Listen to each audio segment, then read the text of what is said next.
The biggest kidney stone on record weighed more than a kilogram and was 17 centimeters in diameter.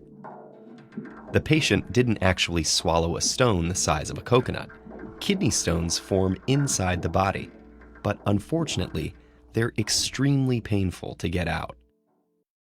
A kidney stone is a hard mass of crystals that can form in the kidneys, ureters, bladder, or urethra.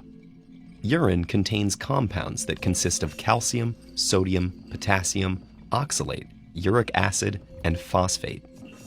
If the levels of these particles get too high, or if urine becomes too acidic or basic, the particles can clump together and crystallize.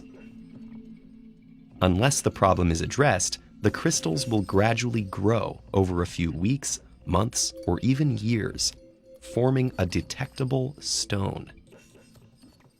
Calcium oxalate is the most common type of crystal to form this way and accounts for about 80% of kidney stones. Less common kidney stones are made of calcium phosphate or uric acid. A slightly different type of stone, made of the minerals magnesium ammonium phosphate or struvite, can be caused by bacterial infection. And even rarer stones can result from genetic disorders or certain medications. A kidney stone can go undetected until it starts to move. When a stone travels through the kidney and into the ureter, its sharp edges scratch the walls of the urinary tract. Nerve endings embedded in this tissue transmit excruciating pain signals through the nervous system, and the scratches can send blood flowing into the urine.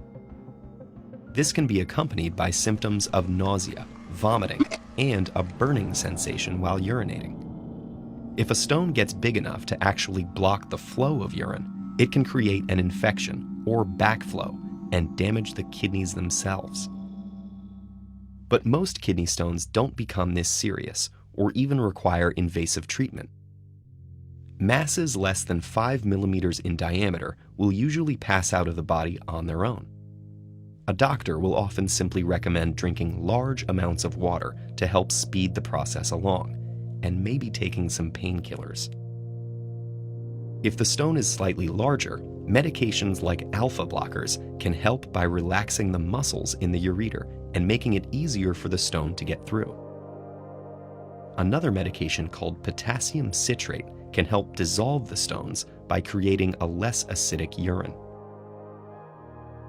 For medium-sized stones, up to about 10 millimeters, one option is pulverizing them with sound waves.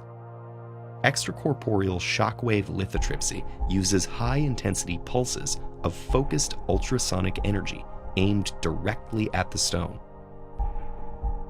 The pulses create vibrations inside the stone itself, and small bubbles jostle it.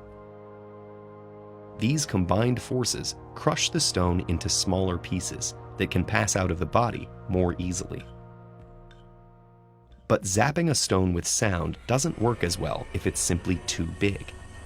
So sometimes more invasive treatments are necessary. A rigid tube called a stent can be placed in the ureter to expand it.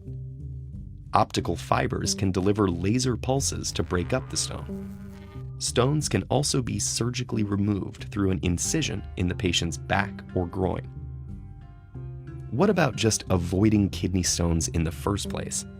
For people prone to them, their doctor may recommend drinking plenty of water, which dilutes the calcium, oxalate, and other compounds that eventually build up into painful stones. Foods like potato chips, spinach, rhubarb, and beets are high in oxalate, so doctors might advise limiting them. Even though calcium is often found in stones, calcium in foods and beverages can actually help by binding to oxalate in the digestive tract before it can be absorbed and reach the kidneys. If you do end up with a kidney stone, you're not alone. Data suggest that rates are rising, but that world record probably won't be broken anytime soon.